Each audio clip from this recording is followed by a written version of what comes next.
안녕하십니까. 마디사랑병원의 변재영 원장입니다. 오늘은 손목 통증 중에 비외상성, 그러니까 이거 질환으로 인한 손목 통증 중에 가장 흔한 원인인 척골 충돌 증후군에 대해서 설명을 드리려고 합니다.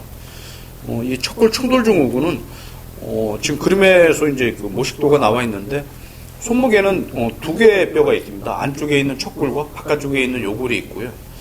요골과 척골 사이에는 얇은 그 연골판이 있는데, 만약에 이 연골판이 뼈와 뼈 사이에서 끼어서 마모가 되고 닳고 파열이 된다면은 안에서 이제 염증을 일으키고 통증을 일으킬 수가 있거든요. 이렇게 이 척골 쪽에 있는 연골판에 손상이 와서 이걸로 인해서 염증으로 인한 통증이 온다면은 이것을 우리가 척골 충돌 증후군이라고 그렇게 하고 있습니다. 먼저 이 척골 충돌 증후군을 좀 이해를 하시려면은 삼각 섬유 연골 복합체라는 연골판에 대해서 좀 설명을 드려야 하는데요. 지금 그림에서 보시는 사진은 실제 사람을 해부한 시체 사진이 되겠습니다. 이렇게 큰 뼈가 요골이 되겠고요. 작은 뼈가 척골이 되는데, 지금 화살표가 있는 부위가 삼각 섬유 연골 복합체라고 하는데, 지금 이거 보시면 TFCC라고 영어가 이제 약자로 적혀 있죠. 이것이 제가 오늘 말씀드리려고 하는 삼각 섬유 연골 복합체인데, 이 삼각 섬유 연골 그 복합체는 무릎에 우리 그 반월상 연골이라고 연골판이 있지 않습니까? 연골과 비슷한 효과가 있습니다. 충격을 흡수해주고 뼈와 뼈가 충돌하지 않게 하는 그런 효과가 있는데, 우리 이제 어린 애들이 이제 놀이기구로서는 방방이 있지 않습니까? 이제 이거 저희가 트램플린이라고 하는데, 그런 효과를 얻기 위해서 이 연골판의 기능을 하고 있습니다.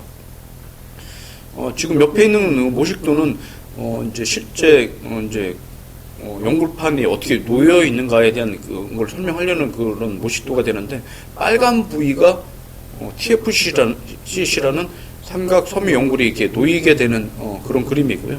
상당히 좁은 부위에 연골판이 있기 때문에 만약에 다치거나 아니면 선천적으로 좀 문제가 있는 분들이라면 이 삼각 섬유 연골이 쉽게 손상이 올 수 있는 그런 구조물이 되겠습니다. 척골 충돌 증후군으로 인한 증상은 쉽게 알 수가 있는데, 대부분의 통증이 손목 안쪽에 놓이게 됩니다. 그리고 주로 어느 경우에 이제 그 통증이 오냐면은 이제 병마개를 따거나 아니면 빨래 같은 걸 이렇게 비틀 때 손목에 통증이 오고요. 그거 이외에도 손목이 이렇게 아래쪽으로 이렇게 젖혀지는 동작이 있지 않습니까? 대표적인 게 이제 젓가락질 같은 경우죠. 젓가락질을 할 때나 아니면 손바닥으로 이렇게 땅을 짚을 때, 이럴 때 만약에 이쪽 손목 안쪽에서 통증이 있다면은 척골 충돌 증후군을 의심할 수가 있습니다. 이 척골 충돌 증후군은 주로 이제 생길 수 있는, 호발할 수 있는 그런 그 조건이 있는데, 어떤 경우냐면은 뼈 높이가 안 맞는 분들이 있어요. 잠깐 그림을 보면서 설명을 해드릴 텐데, 우측에 있는 그림을 보시면은 작은 뼈 척골과 큰 뼈 요골이 이제 놓이게 되는데, 이 두 개의 높이가 같은 선상에 있으면 가장 이상적인데, 척골 충돌 증후군이 만약에 생길 수 있는 그런 분들이라면은 요골에 비해서 척골이 상대적으로 이렇게 높이가 높은 분들이 있습니다. 높다는 게 아주 높은 건 아니고 뭐 몇 미리 단위인데, 이것이 이제 뭐 예를 들어서 2mm, 3mm, 뭐 5mm 이렇게 그 높이가 크면 클수록 척골 충돌 증후군이 생길 가능성이 많은 것이 되겠죠. 그 이유는 앞서 말씀드렸듯이 그 TFCC라는 삼각 섬유 연골판이 그 뼈와 뼈 사이에 놓이기 때문에, 만약에 척골이 상대적으로 이렇게 높게 있다면은 그 간격이 좁아지고 그 사이에 연골판이 놓이게 되니까 쉽게 닳고 손상이 올 수 있는 건 어떻게 보면은 당연한 것이 되겠습니다. 이렇게 엑스레이 찍어서도 이제 어느 정도 의심을 할 수가 있고, 만약에 이제 삼각 섬유 연골의 손상으로 인한 척골 충돌 증후군이 의심이 된다면은 이제 정확한 진단이 필요한 경우도 있지 않겠습니까? 그런 경우에는 MRA 검사를 해야 되는데, MRI가 아니고 MRA입니다. MRA는 이제 관절에 직접 조영제를 넣고 촬영하는 검사를 말하는데, 정상적이라면은 원안에 보시는 바와 같이 연골판이 검고 그 사이에 조영제가 들어가면 안 되는데, 만약에 척골 충돌 증후군이 있는 분이라면은 연골판이 찢어지니까 그 사이에 조영제 약이 들어가거든요. 그래서 하얗게 보이는 걸 볼 수가 있고, 이런 걸 통해서 진단을 할 수가 있습니다. 실제 척골 충돌 증후군이 생기면은 관절 안에 어떤 그 상태가 벌어지는가를 좀 설명을 드리려고 하는데요. 지금 보시는 영상은 실제 수술한 분의 그 동영상이 됩니다. 지금 보시는 게 너덜거리는 부위가 삼각 섬유 연골이 되겠고요. 만성적으로 파열이 돼서 뭐 이게 그냥 깨끗하게 찢어지는 게 아니고 너덜거리게 이게 손상이 되니까 염증이 아주 심하게 되겠죠. 또한 이렇게 연골판이 손상이 되고 파열이 되면 연골판만의 문제는 아니고 그 주위에 있는 관절에 있는 뼈들이 손상이 오거든요.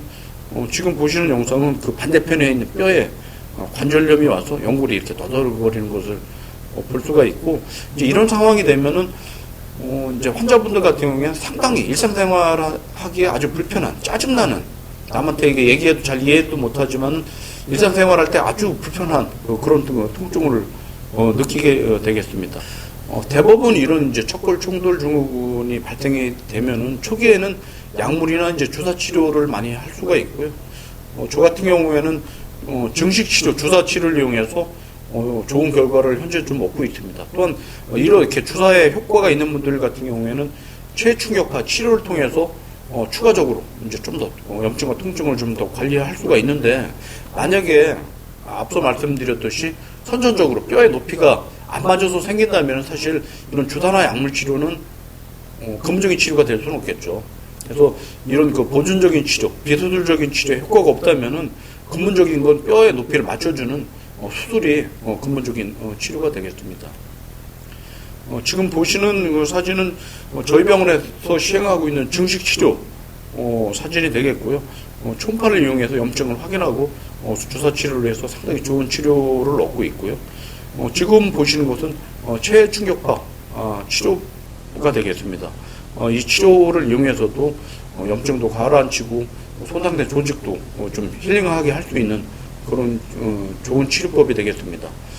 최근에는 제가 저도 그 손목에 보호대를 차고 있지만은 그림에서 보시는 바와 같이 이렇게 관절을 안정적으로 잡아줄 수 있는 손목 보호대가 있거든요.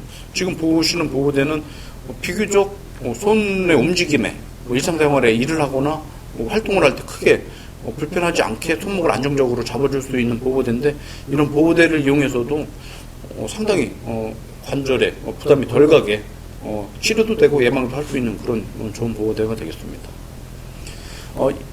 이렇게 뭐 주사가 됐든 약물이 됐든 보호대를 했음에도 불구하고 치료가 안 되는 분들이 당연히 있겠죠. 이런 분들이라면은 저 같은 경우에 수술적인 치료를 권해드리고 있고, 주 수술 내용은 만약에 척골이 높다면은 척골의 그 높이를 낮춰서 뼈 높이를 맞춰주는, 우리가 이제 척골 단축술이라고 하거든요. 이 수술을 시행을 하고 있고, 지금 그림에서 잠깐 보면서 설명을 해드리려고 하는데, 이렇게 높아 있는 뼈를 잘라야 됩니다. 잘라서 일부 뼈를 제거를 해서 정상에 가깝게 뼈 높이를 낮춰주고, 그 잘라온 뼈를 쇠판을 이용해서 고정하는 그런 그 척골 단축술을 시행을 하고 있는데, 척골 단축술의 결과는 아주 뛰어납니다. 그렇기 때문에 만약에 이런 척골 충돌 증후군으로 인해서 고생하는 분이 있다면은 나중에 수술을 통해서 좋아질 수 있다는 것도 유념해 두시고, 이런 수술 전문가라면 큰 무리 없이 잘 할 수 있는 수술이니까 수술적인 치료에서도 여러분들이 한번 이렇게 좀 염두에 두셨으면 좋겠습니다. 오늘은 손목 통증 중에 비외상성 질환의 가장 흔한 원인인 척골 충돌 증후군에 대해서 말씀드렸습니다. 감사합니다.